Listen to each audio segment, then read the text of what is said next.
প্রায় 120 বছরের উপর। এবং পিতা তুমি হে প্রভু, আমাদের প্রার্থনা এই শুধু, বিশ্ব পিতা তুমি হে প্রভু। এটা 1904 সালের চার্চ এবং তখন ব্রিটিশরা থাকাকালীন চার্চটা তৈরি।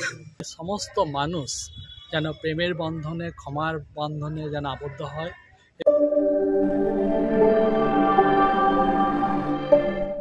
সদা প্রভু আমার পালক, আমার অভাব হইবে না।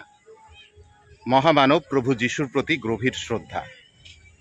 আপনাদের শুভ বড়দিনের আন্তরিক প্রীতি, শুভেচ্ছা, ভালোবাসা, শ্রদ্ধা, নমস্কার জানিয়ে শুরু করছি আজকের ভিডিও।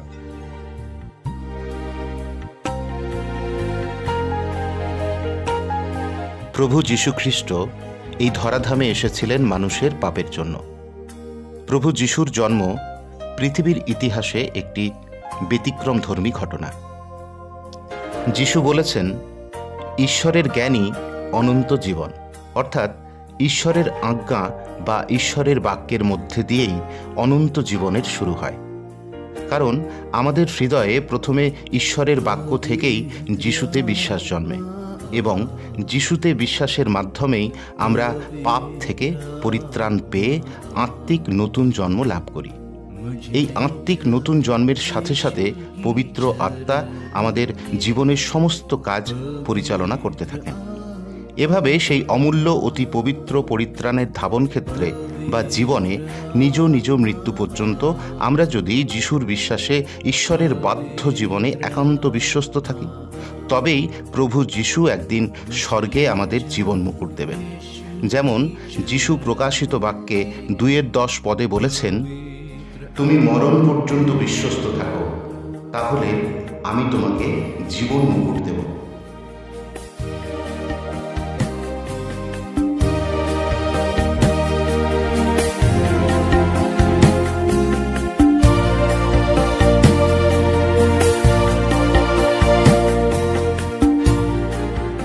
জমে উঠেছে উৎসব।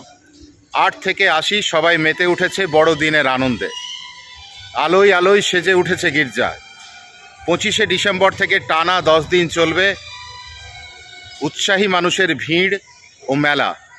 বন্ধুবান্ধব, আত্মীয় স্বজন সবাইকে নিয়ে আপনিও চলে আসুন আসানসোলের উষাগ্রাম ম্যাথরিস চার্চে।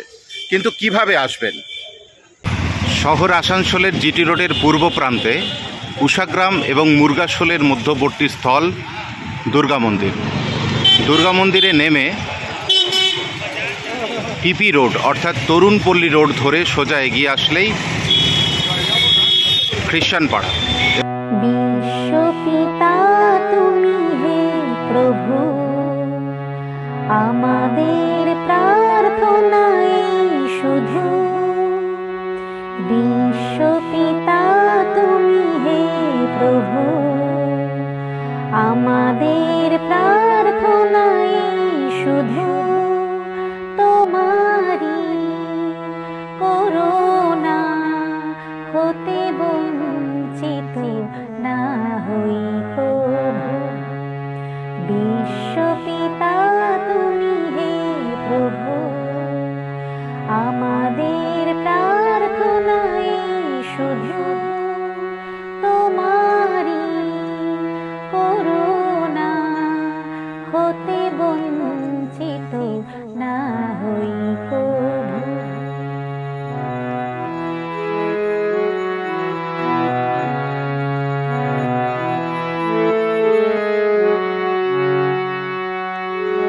এ আকাশ বাতাস, এ নদ নদী, এ সাগর পাহাড়ে বনানী, এ আকাশ বাতাস, এ নদ নদী, এ সাগর পাহাড়ে বনানী, ফুলে ফলে রঙে রসে ভরে ভরে দিয়েছ যে দানি।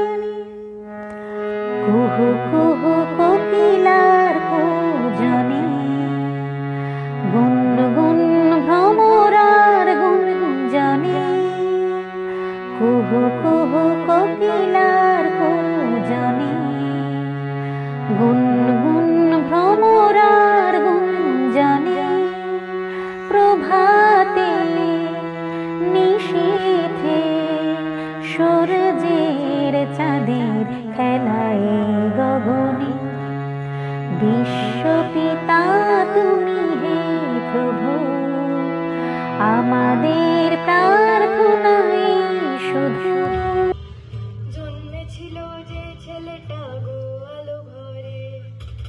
প্রভু যিশুর জন্মের সময়ে আশ্চর্য সব ঘটনা ঘটেছিল।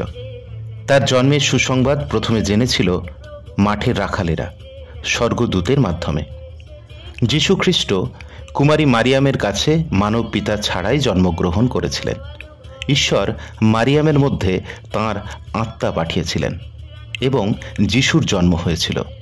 এই কারণেই তাকে ঈশ্বরের পুত্র বা রুহানি পুত্র বলা হয়, কারণ তিনি মানুষের নন, ঈশ্বরের আত্মা থেকে জন্মগ্রহণ করেছিলেন।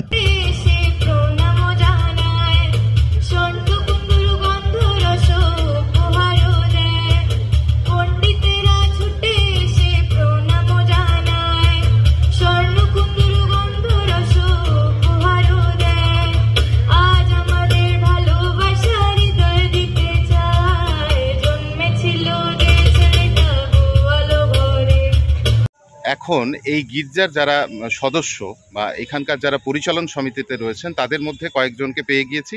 সেই দাদাদের কাছে জেনে নেব এই চার্চের ইতিহাস, এই চার্চের ইতিকথা। নতুন আমরা তৈরি করি। আগের যে পুরনো চার্চ ওইটা 1904 সালের চার্চ, এবং তখন ব্রিটিশরা থাকাকালীন ওই চার্চটা তৈরি করি।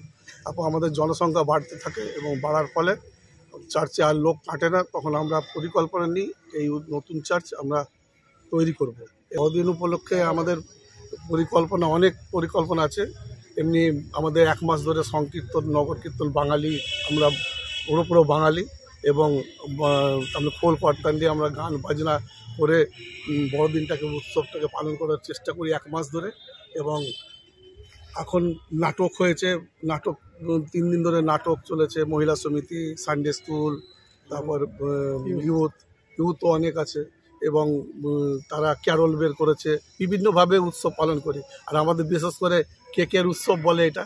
বড়দিন মানে কেক, এবং এই কেক আমরা প্রত্যেকটা বাড়িতে সবাই তৈরি করে, নিজেরাই কেক তৈরি করি এবং কেক খাওয়াই সবাইকে। এবং আমাদের বড়দিনের বার্তা সকল বন্ধু, হিন্দু মুসলমান সবারই কাছে পৌঁছে দিতে চাই। এবং যীশু খ্রিস্ট এসেছিলেন ভালোবাসার বার্তা নিয়ে, এবং মানুষকে ভালোবাসতে শেখায়, ক্ষমার বাণী, এবং সেই ভালোবাসা আমরা সবারই মধ্যে বিতরণ করতে চাই। এবং এই যে মেলা বসেছি, এই মেলাতেও আমরা চাই সকলে আসুক এবং সকলে আনন্দ উপভোগ করুক। হ্যাঁ, আজকে এই বড়দিনের দিনে সাধারণ মানুষের কাছে, অন্য সম্প্রদায়ের মানুষের কাছে আপনার কি বার্তা থাকবে? বড়দিন শুধুমাত্র খ্রিস্টানদের নয়, এটা সর্বজাতির জন্য। এবং খ্রিস্ট যিশু শুধু খ্রিস্টানদের জন্যই আসেননি, ইনি গোটা পৃথিবীর সমস্ত মানুষ যেন প্রেমের বন্ধনে, ক্ষমার বন্ধনে যেন আবদ্ধ হয়, এবং প্রত্যেকে যেন একে অপরকে ভালোবাসে এবং একে অপরের পাশে থাকে। দিন দুঃখী, অভাব, গরিব মানুষদের যেন পাশে দাঁড়ায়, এবং সর্বোপরি যেন সবাই একটা প্রেমের বন্ধনে আবদ্ধ থাকে। এবং প্রভু যিশুর এই জন্মবারতাকে যেন সবাই মিলে উপলব্ধি করে, সবাই আনন্দ করে। আমরা যে একটু আগে দাদা বলছিলেন যে কেক বানানো হয়, কেক শুধু আমরা খাই না, আমরা যদি অল্প খাই তো আমরা সবাইকে বিতরণ করি। আর এটাই আমাদের মূল উদ্দেশ্য, যেন সবাই সহভাগিতার মধ্যে দিয়ে যেন আমরা এই পৃথিবীতে বেঁচে থাকি এবং একে অপরের পাশে থাকি। চার্চ বা গির্জা কতক্ষণ সময় ধরে খোলা থাকবে, বা সারা বছর কোন সময় মানুষ এই গির্জায় আসতে পারবে? সারা বছর একটা বিভিন্ন সময় আছে। ধরুন মার্চ মাস থেকে অক্টোবর মাস অবধি সকাল 8টায় চার্চ হয়, এবং এই অক্টোবরের শেষে মানে নভেম্বর থেকে ফেব্রুয়ারি মাস অবধি হয় 9টায়। মানে এখন আমাদের 9টাতে চার্চ হচ্ছে এভরি সানডে, প্রত্যেক রবিবার আমাদের 9টাতে চার্চ হয়, এবং মোটামুটি ঘন্টাখানেক চার্চ হয়, এবং সর্বজাতি সর্বমানুষের জন্য খোলা আমাদের চার্চ। কোনো জাতি ভেদাভেদ নেই, যে কেউ আসতে পারে। সাঁওতাল, মুন্ডা, বাউরি, চামার, যে কেউ আসে। বিকেল টাইমে প্রেয়ার করতে আসে, অনেকে হিন্দু লোকও আসে, প্রেয়ার করে যায় আমাদের চার্চে। বিকেল 5টার সময় মানুষ হলেই খ্রিস্টান নয়, তারাই বেশি আসেন, এসে চার্চে প্রার্থনা করেন, বেদিতে প্রার্থনা করে যান। নিশ্চয়ই তারা তাদের প্রার্থনার উত্তর পান, নিশ্চয়ই পান, সেই জন্য তারা আসেন, ভালোবাসেন। এমনকি ক্যান্ডেল পর্যন্ত জ্বালিয়ে যায় তারা ক্যান্ডেল জ্বালিয়ে তারা ভালো করে প্রেয়ার করে। আমাদের হয়তো লোক কত আসে না, যত হিন্দুরা আসে। আমাদের একটা সৌভ্রাতৃত্বের বন্ধন, একটা ভালোবাসা। খুব ভালো লাগলো আপনাদের সাথে কথা বলে। Happy merry Christmas. Thank you আপনাকেও এবং আপনার চ্যানেলকেও ধন্যবাদ, অনেক ধন্যবাদ। স্বাধীনতার আগে 1904 সালে প্রতিষ্ঠা হয় এই মেথডিস্ট চার্চ। সেই সময় যে গৃহে প্রভু যিশুর প্রার্থনা হতো সেই গৃহ বা সেই গির্জা, যে পুরনো গির্জা যেটা, সেটা রয়েছে এখানে।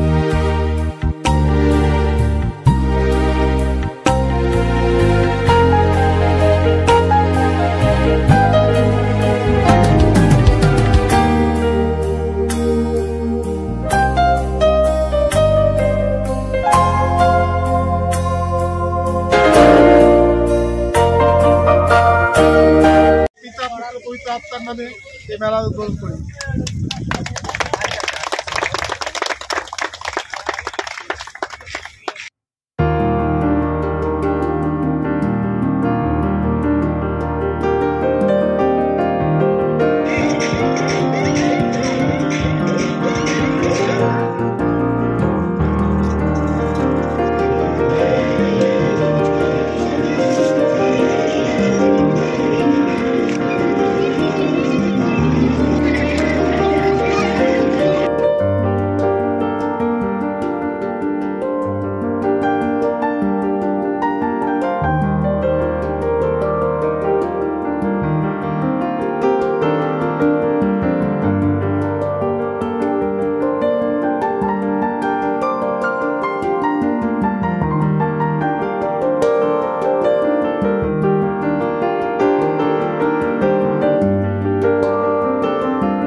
প্রভু যিশুর শান্তি সকলের মধ্যে বিরাজ করুক।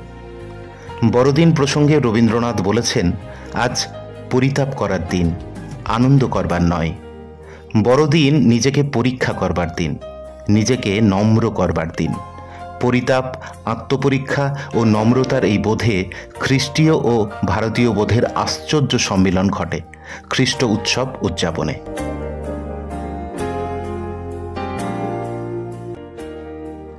ভয়েস অফ শেখরের পক্ষ থেকে পুনরায় শুভ বড়দিন। 2024 নতুন বছরের অগ্রিম শুভেচ্ছা জানিয়ে আজ তবে এইটুকুই। আজকের ভিডিও যদি আপনাদের ভালো লেগে থাকে তবে একটা লাইক, কমেন্ট ও শেয়ার করতে ভুলবেন না। চ্যানেলটি সাবস্ক্রাইব করার অনুরোধ রইল। তবে আবার দেখা হচ্ছে অন্য কোনো দিন, অন্য কোনো বিষয় অথবা কবিতায়। ততদিন সবাই খুব ভালো থাকুন।